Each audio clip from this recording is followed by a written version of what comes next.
Are you kidding me right now? A train in the middle of my important motovlog?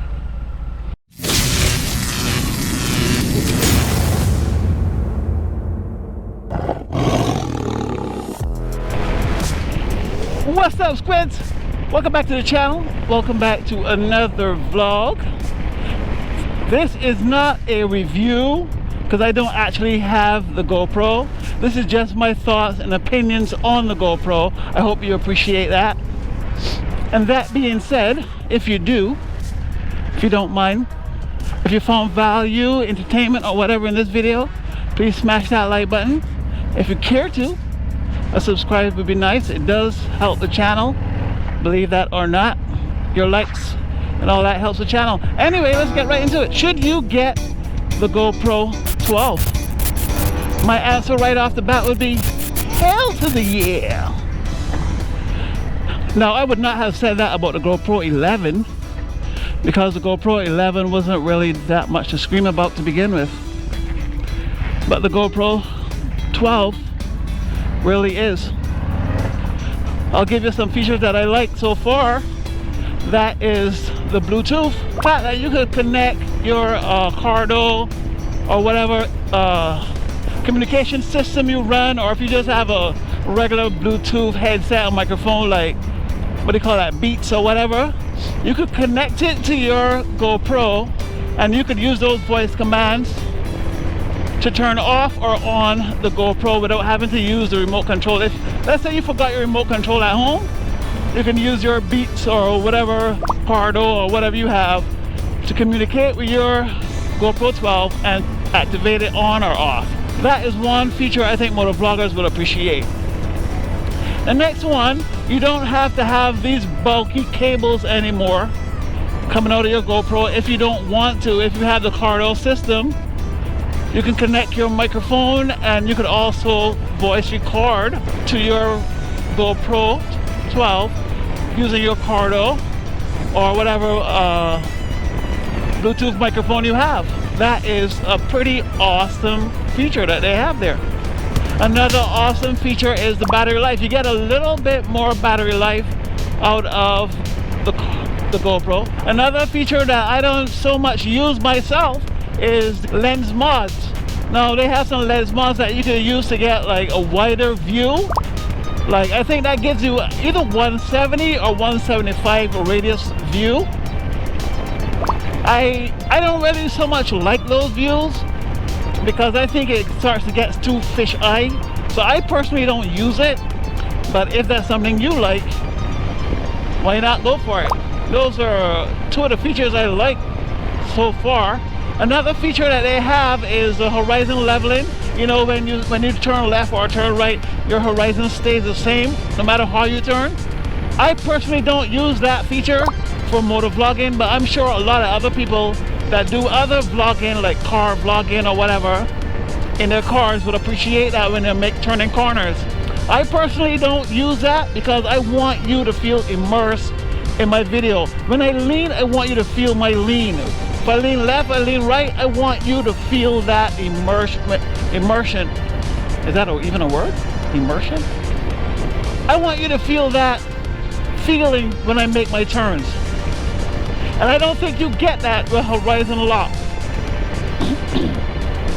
That's one of the other features they have. Another feature they have, now I would, if you are a more seasoned motovlogger, there is a feature in here called log profiles. You can shoot in log. I shoot in log on my camera, on my regular mirrorless DSLR camera.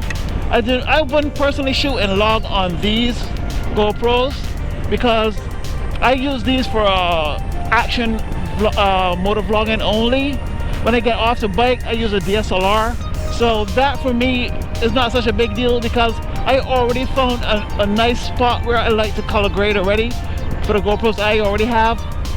I'm not saying that it wouldn't be a cool thing to have and use, me personally, but I'm already seasoned in to my style with these two GoPros already. Me personally, I am not gonna run out and buy the GoPro 12. Don't get me wrong, I would like to have it, but I don't need it. I have a GoPro 8, I have a GoPro 9, and I have the GoPro 10. My GoPro 10 is sitting at home gathering dust. I don't even use it. I'm gonna have to retire my GoPro 8 soon though, because it's not working properly. It's causing me some issues, so I may have to retire it and pick up the GoPro 10 and put the GoPro 10 here and the GoPro 9 there at front facing, rear facing camera angle. But yes, you should run out and get that GoPro 12 if you don't already have the 11 or whatever, or maybe you just feel like upgrading. I would recommend the GoPro 12. I would not have recommended the GoPro 11, and maybe not even so much the 10, but the GoPro 12 is the game changer for me. I would recommend that. I would even personally go buy it myself, but like I said, I don't need it. I'm already using these two cameras already and having fantastic results already from these two cameras, and I don't need it. But if it comes down to it and I finally have to give up my GoPro 8, I'll go get the GoPro 12 to replace this GoPro 9 on here. Alright guys, that was a short one. I just ran through the features really quick. You know, the battery, the longer battery life, the horizon leveling, the log profiles, the Bluetooth connectivity for your headset or whatever you have. There are a ton of more features. They even changed up the menu system, so the menu looks different now. And that's all I wanted to touch on really quickly. If you want it, go get it. I love it.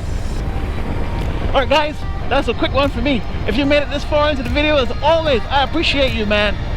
Remember to keep your eyes on the swivel. Keep the sticky side down, the shiny side up, and I will see you in the next one. Pieces.